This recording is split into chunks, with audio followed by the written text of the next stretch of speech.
J'ai l'habitude, avant de commencer à parler, toujours à prendre quelques minutes pour m'aligner, pour me recentrer. Et puis ce soir, ça me vient de chanter un chant en lien avec la guérison. Je ne sais pas pourquoi, c'est ce que ça m'inspire. On verra que la guérison, ça n'est pas que la guérison du corps, mais c'est la guérison justement du corps et de l'esprit, et la guérison intérieure pour mieux guérir le monde.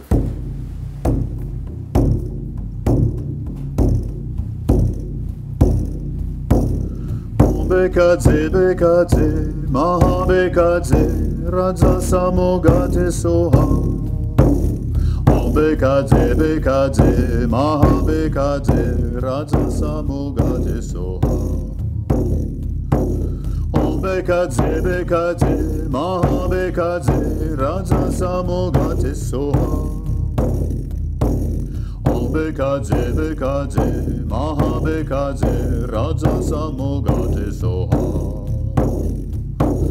Om bekadze, bekadze, maha bekadze, raja samogate soha.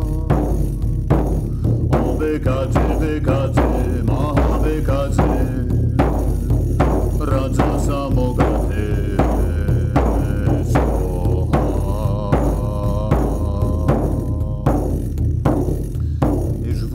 À prendre simplement ce son A et à le chanter ensemble une fois.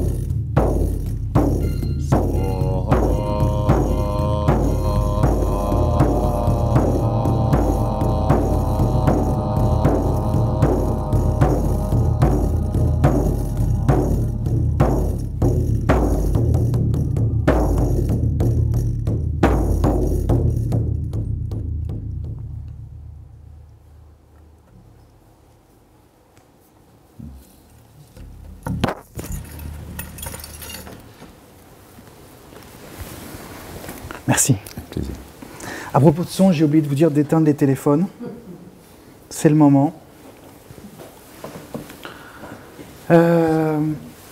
Arnaud, je voulais commencer avec une question. On va beaucoup parler de chamanisme. Demain, il y a un atelier complet toute la journée. Et puis voilà, c'est l'esprit du week-end. Mais je voulais te poser quelques questions parce que tu touches à tellement de sujets divers. Tu touches à la formation, à l'entrepreneuriat, à l'éducation, à la santé. On est dans une période où on a l'impression qu'il se passe des changements comme ça, que ce soit d'un point de vue économique, écologique, spirituel. Et en même temps, on a l'impression qu'il y a un gros business qui s'est développé, qui s'est mis en place avec tout ce développement personnel, cette recherche de bien-être. Il y a des notions qui se mélangent, okay, et il y a des enseignements millénaires qui sont un petit peu rajoutés dans la sauce, notamment le chamanisme. Comment voir clair un peu dans tout ça, alors qu'il y a vraiment un besoin, l'humanité a un besoin de changement et on le sent, et en même temps, comment voir clair dans ce merchandising et ce marketing permanent qu'il y a autour de ça aujourd'hui? Je voulais déjà te remercier d'avoir organisé cette soirée. Et puis vous remercier chacun d'être venu ici, parce que déjà de se prendre un temps pour répondre à cette question ensemble, parce qu'il n'y a pas une réponse, il y a la réponse que nous on va se donner, et de partager cette interrogation, c'est déjà faire avancer un pas vers la guérison. C'est vrai que je m'intéresse à l'humain d'une façon générale. Il y a un mois de ça, j'étais avec un chaman d'Amazonie, parce qu'on a des projets avec eux, et c'est une toute petite tribu, un tout petit peuple en quantité, les Puyanawas, dans la région de l'Acre au Brésil, et toutes les questions qui touchent l'éducation, qui touchent l'alimentation, qui touchent la natalité, vont être traitées ensemble. C'est-à-dire que tout le village va se retrouver et ensemble, ils vont parler de est-ce que c'est bien de continuer à faire des enfants cette année? Non, ils vont réguler le nombre d'enfants.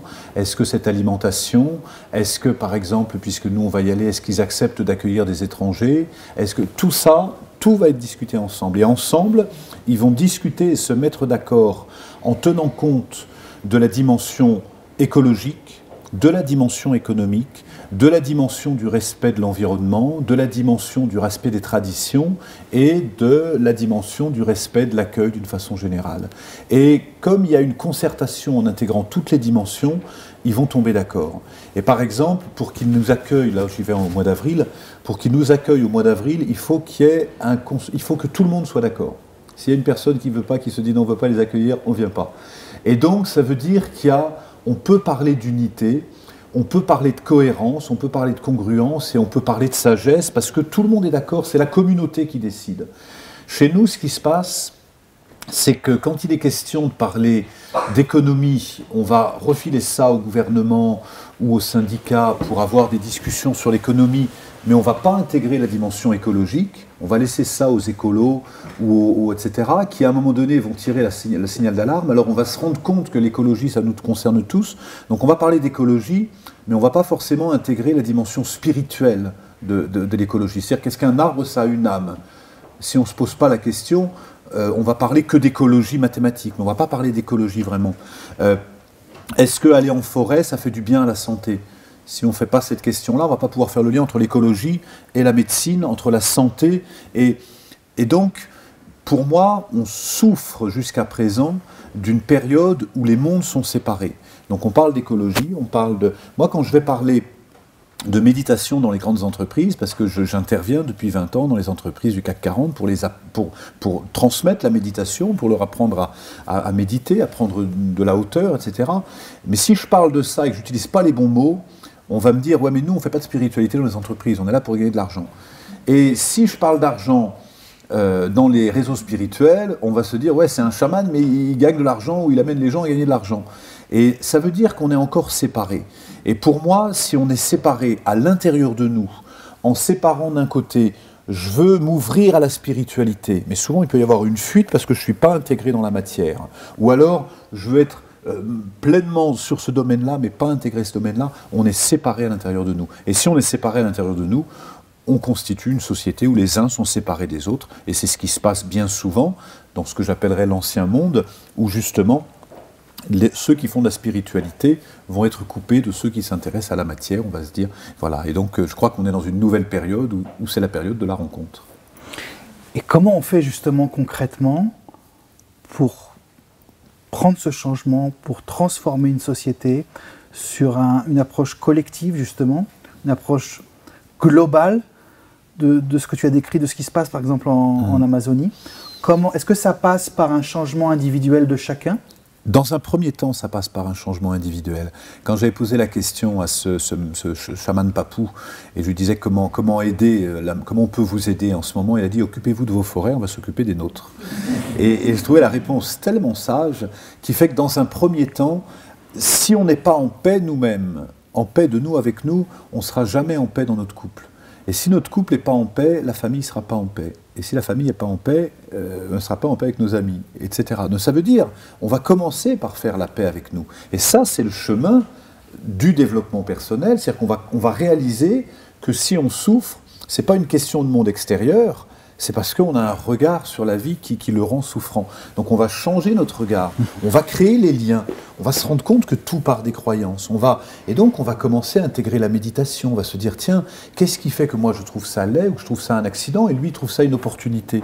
Et donc on va travailler sur notre regard et ça passe sur soi. Mais si on fait nous un travail sur soi et qu'on ne s'intéresse pas à l'autre, il y a un moment où ça ne marche pas non plus. Donc on va partir de soi, égocentrique, puis on va s'occuper de la tribu, ethnocentrique, puis on va s'intéresser au monde, mondocentrique. Mais je crois qu'on ne peut pas s'occuper du monde tant qu'on ne s'est pas occupé de soi. Le changement passe par... Ouais. Justement, et est-ce qu'il n'y a pas aussi un effort à faire du côté de l'éducation? C'est-à-dire, est-ce qu'on n'est pas dans une étape, dans un moment où il faut transformer un petit peu le système éducatif, pas seulement en France, mais justement intégrer une approche plus spirituelle, encore une fois, je mets le mot... j'ai l'impression... Moi, je parle avec des enfants, les miens, les autres, et on parle de sujets spirituels, du travail sur soi, du détachement, etc. Et ils me disent, mais l'école est complètement loin de tout ça, quoi. Notre système Pourquoi on n'en parle pas à Et l'école? notre système, c'est un peu nous aussi. C'est-à-dire qu'il n'y a pas, en tout cas pour les chamans, il n'y a pas le monde extérieur et nous. On ne peut pas dire il y a l'école et nous, il y a le gouvernement et nous, il y a les gens qui font du développement personnel et nous. On est partout en fait. On est l'école parce qu'on est allé à l'école, on a des enfants qui sont à l'école, et bon, certains sont enseignants ici, donc on est l'école aussi. Et on peut s'interroger nous-mêmes, est-ce qu'on est à l'aise? Parce que c'est vraiment ça la question. Est-ce qu'on est à l'aise avec toutes les facettes de nous-mêmes? Souvent, quand je vois des coachs ou des thérapeutes qui interviennent en entreprise, ils me disent « Mais moi, j'ose pas parler de méditation en entreprise. Mais si on médite tous les jours, naturellement, on va parler de méditation. On va parler juste de quelque chose qui fait partie de nous. Mais si on est avec nos enfants dans une attitude douce, non violente, bienveillante, et que ça fait partie de nous, on ne va pas avoir besoin de dénoncer des dogmes ou des théories. On l'incarne, ça fait partie de nous. Et donc, dans notre quotidien, ça va être intégré. Où il y a conflit, si je regarde ce qui se passe en ce moment dans les rues, etc., s'il y a conflit, ça veut dire qu'il y a deux parties de nous qui ne sont déjà pas d'accord. Mais si nous-mêmes on est en paix, on est tous en lien avec des enseignants, on est tous en lien avec des enfants. Et le changement, pour moi, c'est là qu'il a lieu. C'est vraiment dans le quotidien. C'est le travail de Pierre Rabhi avec les colibris qui a vraiment imposé cette image que je trouve tellement simple et tellement magnifique. Chacun fait sa part et on peut vraiment contribuer à faire sa part. Ok, on va faire un petit switch sur le chamanisme, parce que c'est quand même le sujet. Est-ce que tu peux nous raconter un petit peu ta rencontre? Comment ça a commencé cette rencontre avec le chamanisme? Et aujourd'hui, tu es la figure en France de ce monde-là. On me dit ça, mais je suis surpris quand on me dit ça. Bah, un petit peu, quoi. Voilà. Allez-y, rentrez. Bonsoir.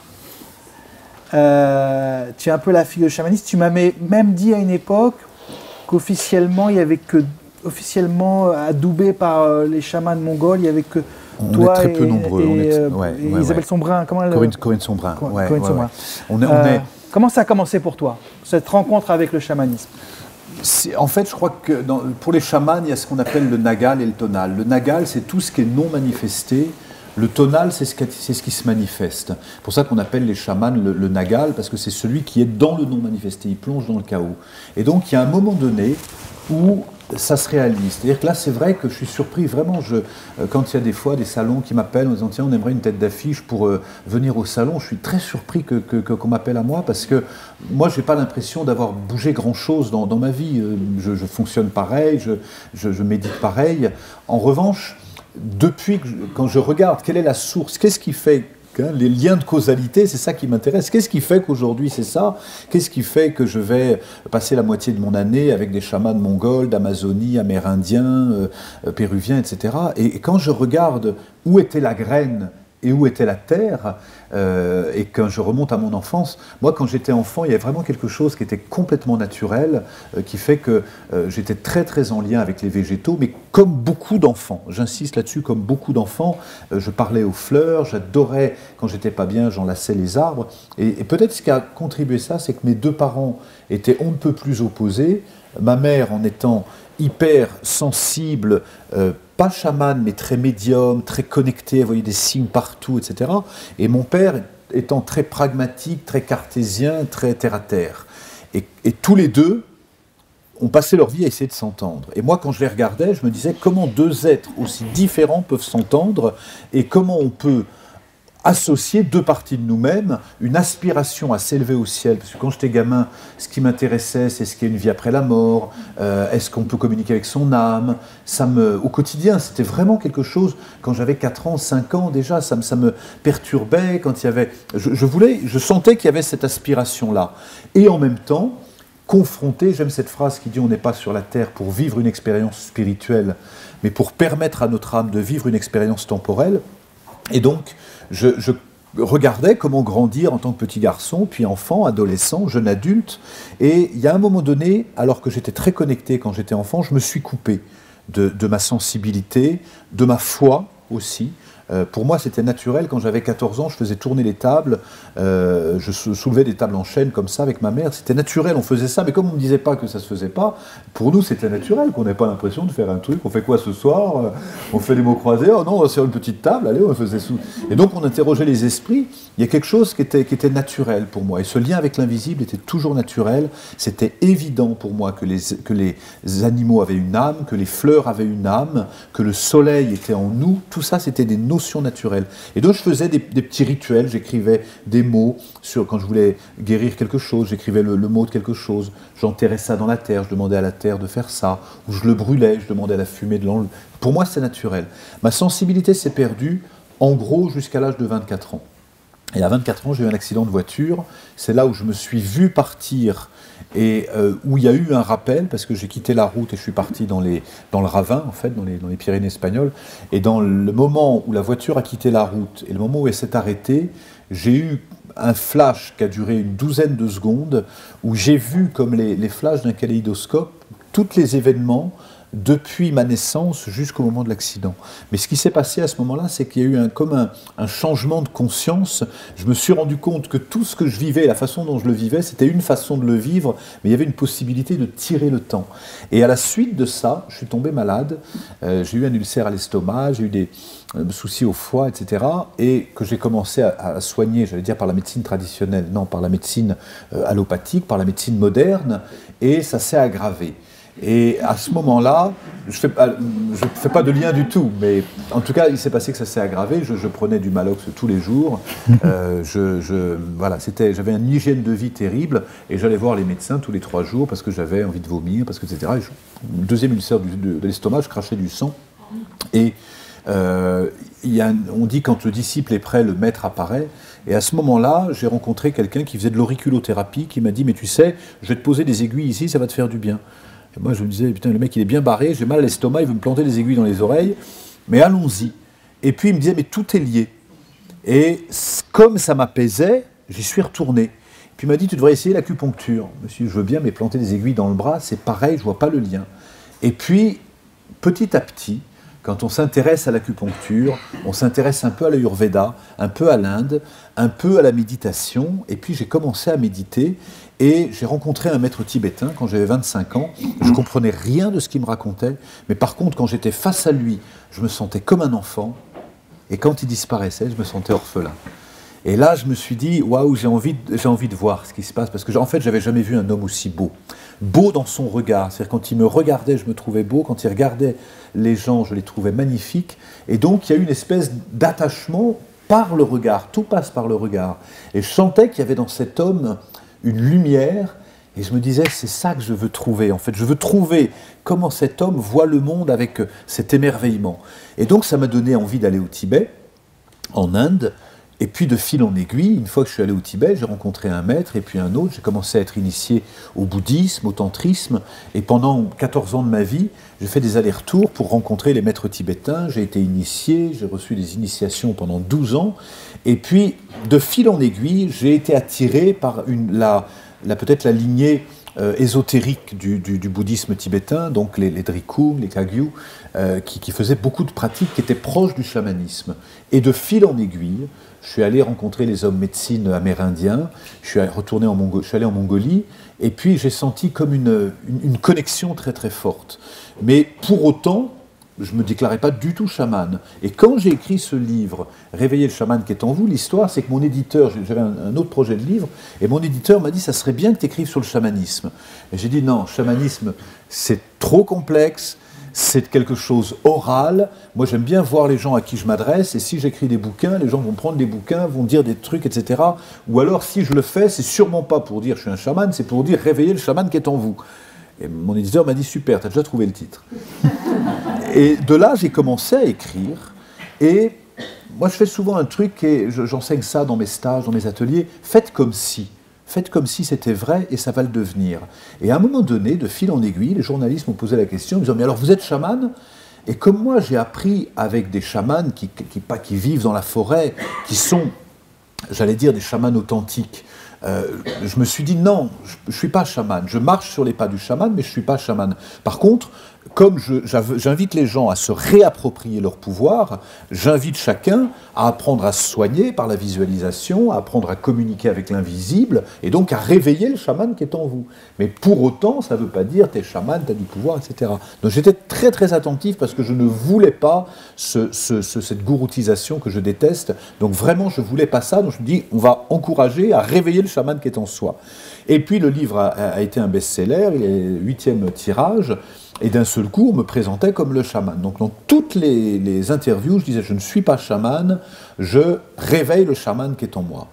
Et puis, il y a quelques années, à la sortie du livre, alors que j'étais en Mongolie, avec un groupe, il s'est passé, en fait, pour ceux qui ont vu le film de Corinne Sombrin, il s'est passé sensiblement la même chose, c'est-à-dire que chacun allait voir le chaman qui donnait l'oracle, puis quand ça a été mon tour, j'ai posé la question, je dis voilà, comment je peux encore développer mes capacités? Il m'a dit, un être de ta qualité ne pose pas cette question, une autre question. Alors j'ai dit ok, alors la question c'est, j'accompagne un groupe pendant 3 semaines, où est-ce que je peux les emmener? Ça, tu dois le savoir, un être de ton rang ne pose pas cette question. 3e question. Là, ça commence à sentir le roussi. Je dis, quelle est ma 3e question?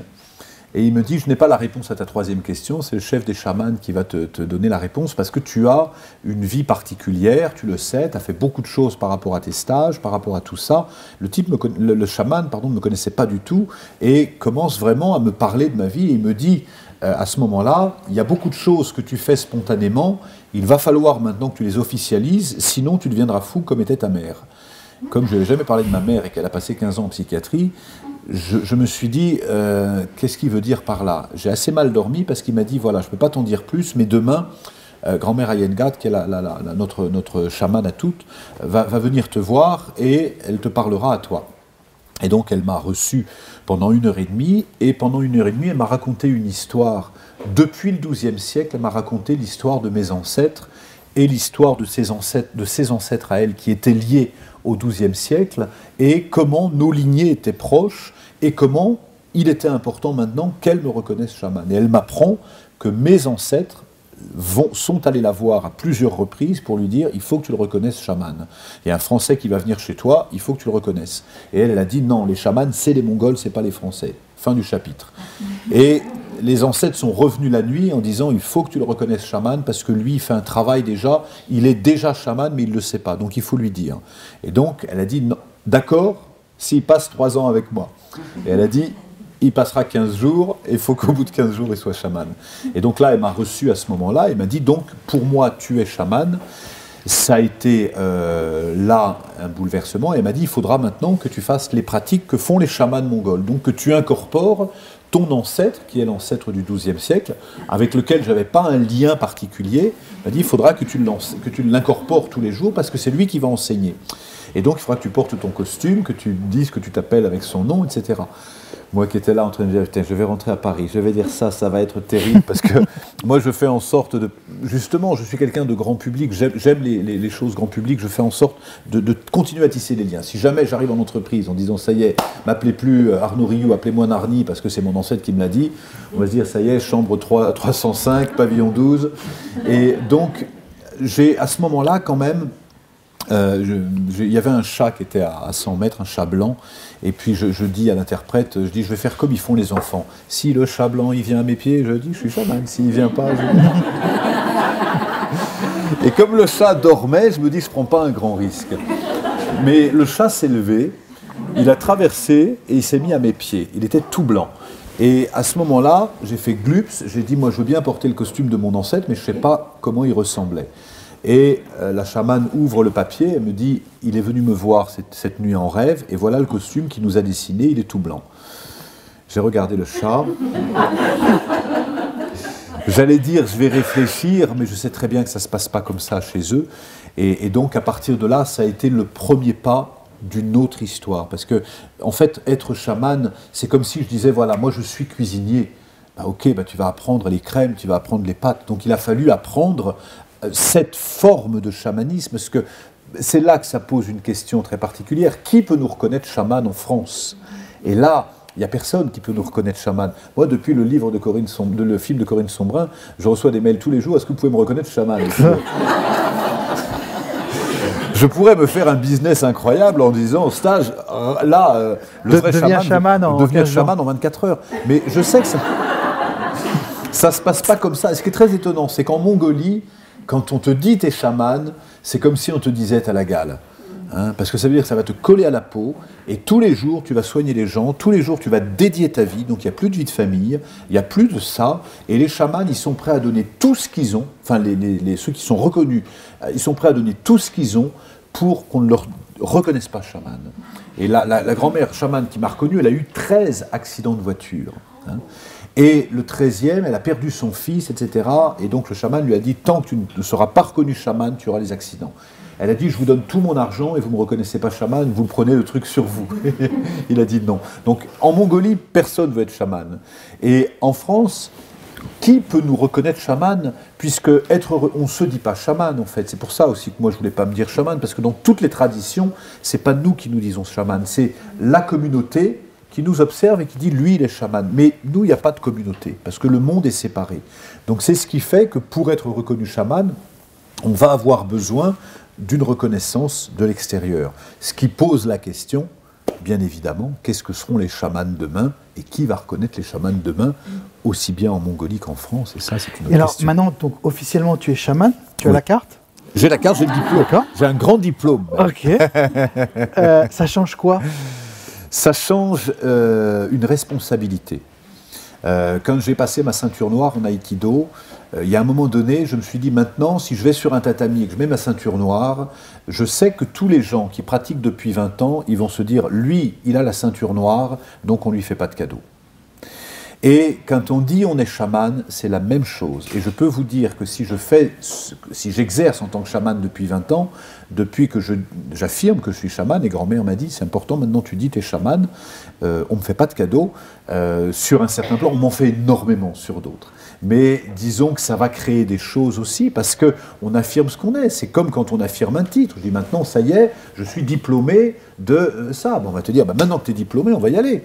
Donc, quand on affirme ça, ça veut dire que c'est une responsabilité et qu'on s'engage 24-24 à faire le job.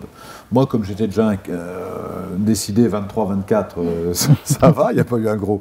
Mais c'est vrai que c'est une responsabilité, attention à ce qu'on dit, et qu'on va être observé dans nos actes, dans notre congruence.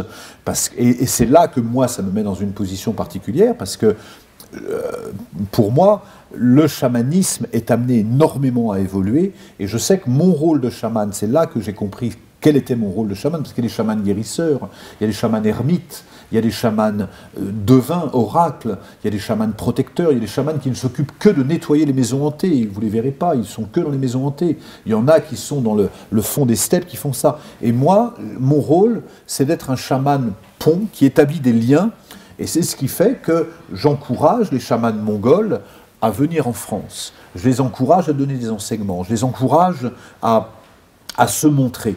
Et de plus en plus, je fais les liens entre les chamans des peuples premiers, des différentes traditions, et le monde moderne. Et comme j'ai toujours passé mon temps à faire le lien entre la spiritualité et la sagesse, là je me dis, ça y est, ma ligne elle est complètement trouvée, c'est d'établir le lien entre la sagesse des peuples premiers et le monde moderne. Donc je suis un chaman qui fait le lien. Un chaman pont. Ouais.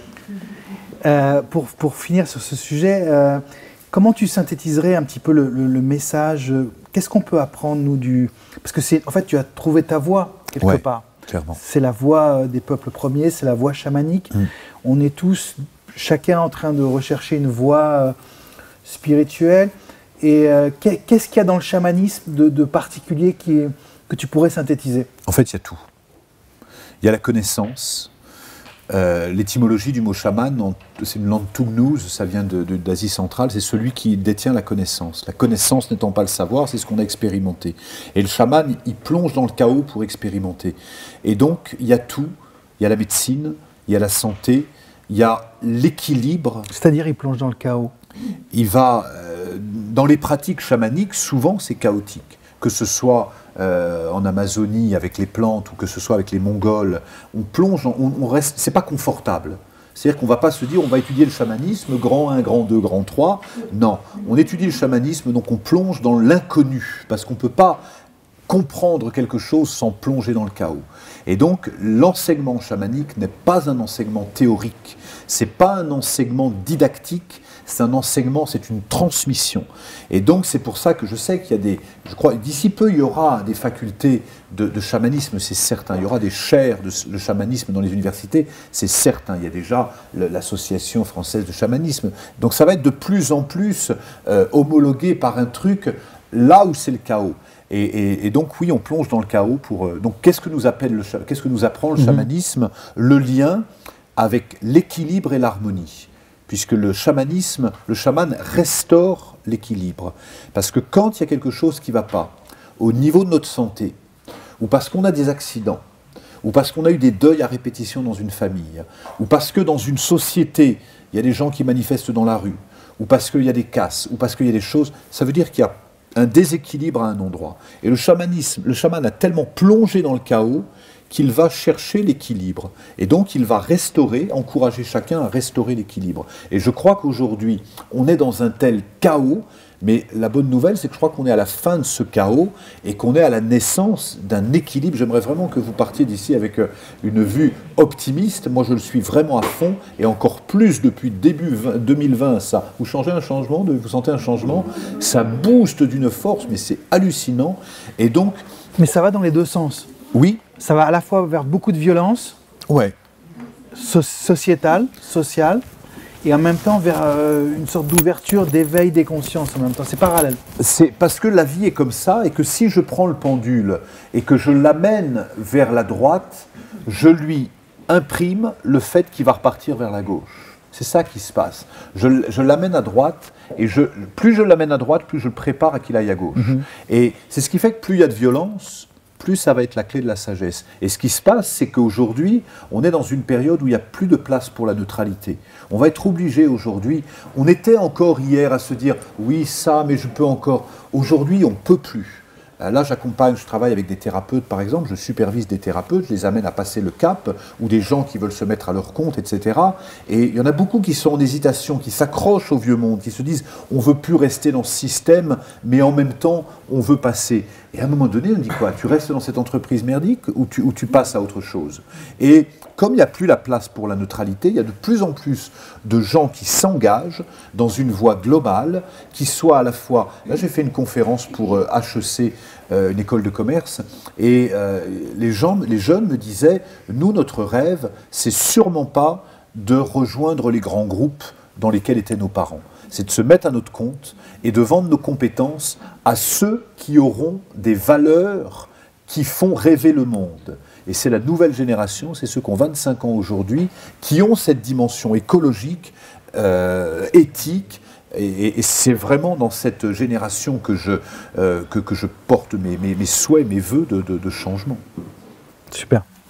On va enchaîner pour qu'il y ait un peu de rythme et qu'on ne s'endorme pas trop. Ça va, vous dormez pas? Ça va, hein? Bon. Ça va? Je suis un peu bavard. Non, mais non. On a appris que tu étais chaman pont. Chaman pont, voilà. Mais un jour, j'étais dans une conférence, et puis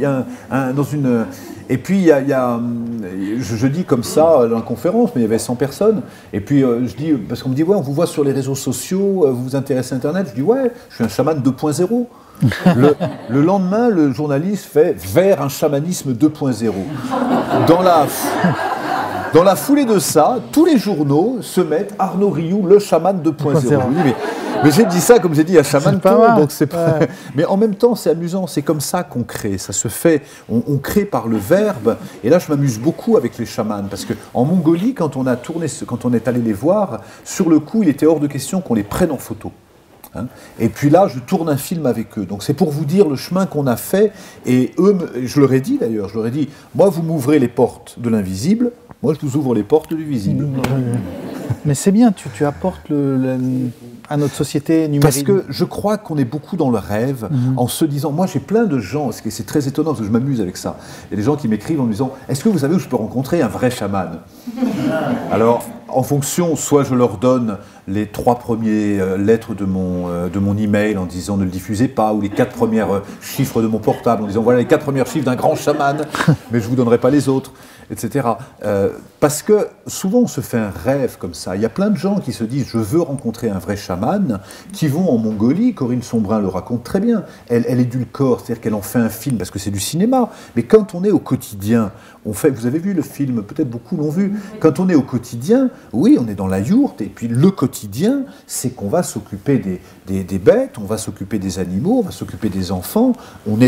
C'est ça qui se passe. Et c'est la même chose partout. Donc on regarde l'autre en se disant waouh. Des fois, oui, il y a des cérémonies chamaniques, mais quand bien même les cérémonies chamaniques vibrent, ça va rester un temps donné, et on va incarner ce temps-là le plus possible. Mais il n'y a pas... C'est comme les gens qui découvrent la méditation et qui, au bout d'un quart d'heure, se disent c'est normal qu'il ne se passe rien. Jusque-là, oui. Un dernier mot, juste, j'ai oublié avant de passer la parole à Emmanuel sur la médecine. Sur ton film, tu tournes un film sur le chamanisme, justement, là, ça fait 1 an que tu as commencé. Ça fait un an et demi. Et qui d'ici, voilà, c'est en 2 mots. Moi, j'ai un proverbe, c'est je tire et puis je vise après. Donc, autrement dit, j'agis et puis je réajuste. J'attends pas d'avoir toutes les infos dans ma tête pour commencer à faire un premier pas. Et donc, je me suis dit, voilà, j'ai donné des conférences, j'ai écrit des livres, j'en ai écrit 12. Il serait bien de faire un film. Parce que quand on passe par l'image, et puis j'avais vécu des choses tellement fortes en Mongolie que je me suis dit, je ne peux pas garder ça pour moi. Et quand on écrit, il y a quelque chose qui touche, j'espère, le plus possible les cœurs. Et quand on montre des images, quand on peut utiliser la musique, quand on peut avoir... Il y a quelque chose qui va toucher les cœurs. Puis moi, je ne suis pas un universitaire, j'aime bien toucher les cœurs. Donc je me suis dit, avec les images, il va se faire quelque chose. Donc je me suis dit, on va tourner un film en Mongolie.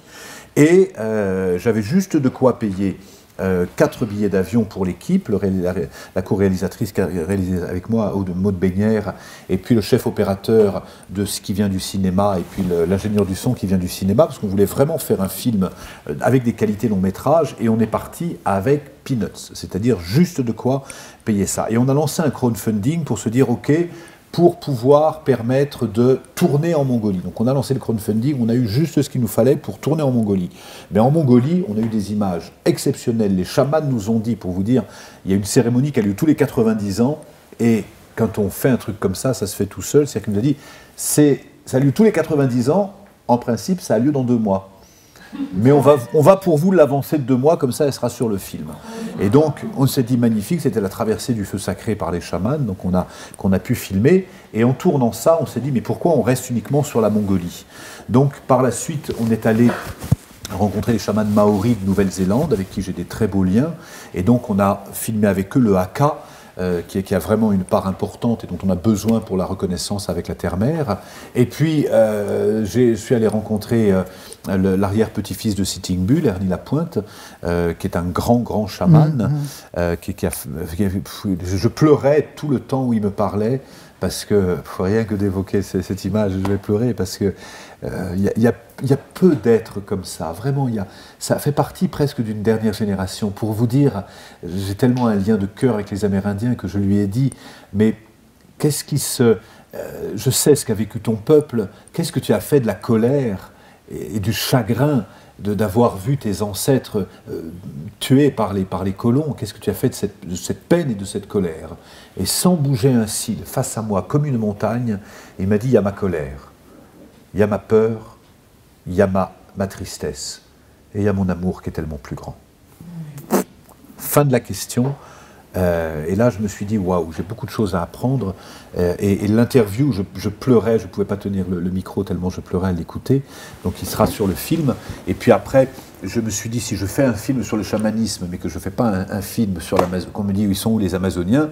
Et donc, au moment où j'ai dit ça, on m'a mis en lien avec 2 grands chamans amazoniens, Benki et Poué, qui sont en plus dans une action, parce que tous les chamans que j'ai rencontrés sont tous dans une action où ils sortent des réserves, ils sortent des tribus, ils sortent des grottes pour transmettre. Et donc je voulais absolument faire un lien avec Poué, et j'ai un ami un jour, vous savez les liens, ils sont comme ça, mais j'ai un ami qui me dit, j'ai un copain qui veut faire un livre sur des photos du café, est-ce qu'il peut te montrer ses photos de café?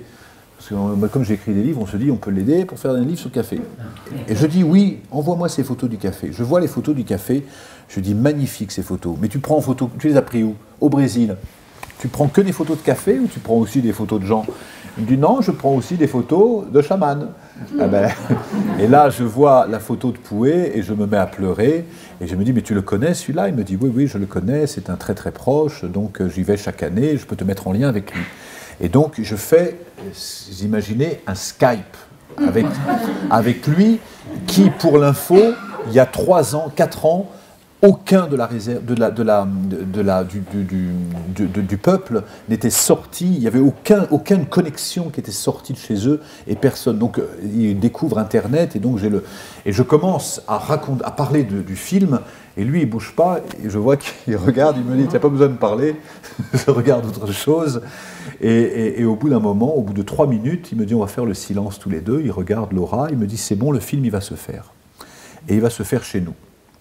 Et à la suite de ça, je dis, ok, on va aller en Amazonie pour te voir et pour filmer. Et puis, c'est assez compliqué de tourner en Amazonie en ce moment, parce qu'il y a quelques petits problèmes en Amazonie. Tout le monde n'est pas d'accord qu'on aille filmer les peuples autochtones. Donc, il y a quelques résistances, mais les résistances, elles sont bienvenues. Et donc, on avait le jour du tournage, et pour vous dire à quel point tout est bien fait, pardon, j'ouvre des tiroirs, mais en même temps, tout est lié. Je devais tourner, et le jour du départ, on avait tourné, on n'a pas eu l'autorisation, et le jour du départ, c'est le jour où ma maman est décédée. Et je me suis dit, en fait, je ne devais pas tourner à ce moment-là pour permettre de l'accompagner, de faire la cérémonie. Et donc, du coup, on va tourner au mois d'avril prochain, on va partir là-bas. Et ce qui est incroyable, je finis avec cette anecdote, après j'ai fini, c'est qu'il y a 1 mois de ça, alors que j'essayais de leur envoyer des messages par des copains et des copines qui vont en Amazonie, je dis, passe un message, tu vas au Brésil, passe un message à Pouet. Et il y a 3 semaines de ça, on me dit, téléphone sonne, j'étais à Lyon ici, et je venais de terminer une conférence, téléphone sonne, une amie qui me dit, écoute, je suis avec Pouet, je suis en Bretagne, on va en Suisse, est-ce que ton moulin en Bourgogne, c'est sur la route? Et là, je dis, oui, pile poil. Non, parce que Pouet, il veut te rencontrer ce soir, est-ce que tu peux l'accueillir avec sa délégation? Et là, j'étais à Lyon, je regarde, je dis, il me faut 4 heures pour rentrer, dans 4 heures, je suis au moulin, venez. Et donc, il est venu à 2 heures du matin avec sa délégation, ça a été une rencontre incroyable, et là, il s'est passé un truc complètement magique, et là, on a vraiment finalisé les choses pour faire ça, et puis on va aussi les aider beaucoup, parce que ils ont s'est associé à ce projet de planter 3 millions d'arbres dans les 5 ans. Et donc, on s'est associé à ça pour les aider, parce que là aussi, ça se fait comme ça. Ils font un boulot exceptionnel. Et donc, le film va aussi raconter ça, et je termine là-dessus. On s'est engagé dans ce film aussi à ce que les bénéfices du film aillent avant tout aux tribus sur place, parce que nous, on n'a pas tellement besoin du film pour vivre, mais par contre, eux ont besoin, donc à chaque fois qu'il y a une place, il y a un arbre qui va être, on fait tout un système comme ça, qui soit très éthique. Voilà, je pourrais dire encore autre chose, mais sinon on n'en sort plus. En 2 mots. Ok, super. On va enchaîner avec, on va accueillir Emmanuel, qui travaille avec moi sur un projet qui s'appelle L'amour médecin. C'est un film, un documentaire, un livre,